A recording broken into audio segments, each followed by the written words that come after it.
Hello, my name is Micah Everett. I'm the low brass professor at the University of Mississippi, and this video is to provide some tips and demonstration on the faster etude for year B for trombone and euphonium, this number 11 Tempo di Bolero. I want to start with some general practice tips, then some tips specific to this etude, and then finally a demonstration video. So the general tips that I'm going to give are pretty much the same in all of these videos that I've made. And apply to really everything that you're going to play. The first of these is that you should practice every day. I mean, yeah, you can have a day off every now and then, but as a general rule, you want to have that horn on your face in some regular systematic practice session each day. Why? Well, sure, so you can learn the notes and rhythms to the things that you're practicing, but also so that you develop the strength and flexibility that you need in the muscles and tissues of the embouchure. That's really important, especially for brass players.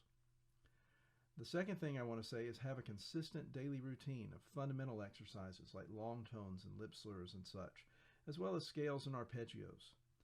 Chances are your band director has you doing something like this in class every day that you can also use for individual practice. But if you need some materials or are just interested in trying other things, you can visit the website there at the top of the screen, and there are some sets of exercises there that you might want to take a look at. The third thing I want to say is that you want to use a metronome when you practice. Now, you want to use that to establish tempo. You also want to use that to help you practice slowly as you work to get the notes under your fingers or into your slide arm. But one thing people don't think about a lot with metronome practice or etude preparation, especially with something faster like this, that you actually want to get to where you practice faster than the tempo that you're trying for.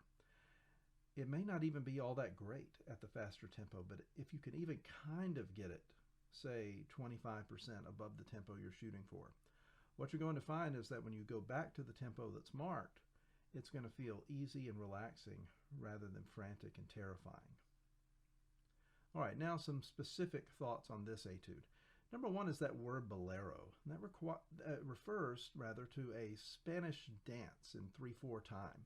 Now, you don't have to know much about the dance itself. You just need to know that it's a dance and that it should have a light and dancing feel. That affects articulation, particularly for these staccato articulations. I recommend using the syllable di, like di, di, di, di, di. And notice that I'm not putting a T at the end of that. You don't want to say dit, dit, dit, dit, dit. That makes the notes ironically longer. You're trying to shorten them.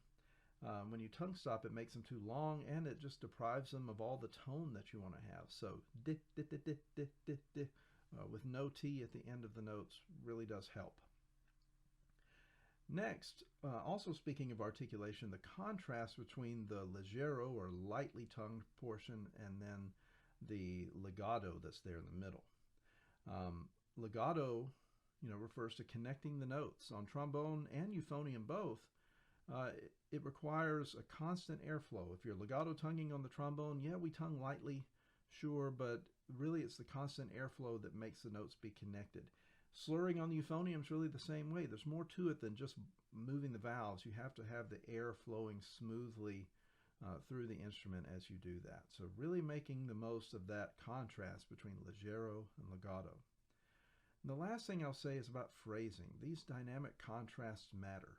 Sometimes in faster etudes, we worry so much about the notes and moving fast or tonguing fast or doing whatever that we don't think about phrasing. And yet, when you can make a beautiful phrase, even in the more technically challenging materials, you'll find that your score is that much higher and the performance that much more pleasing.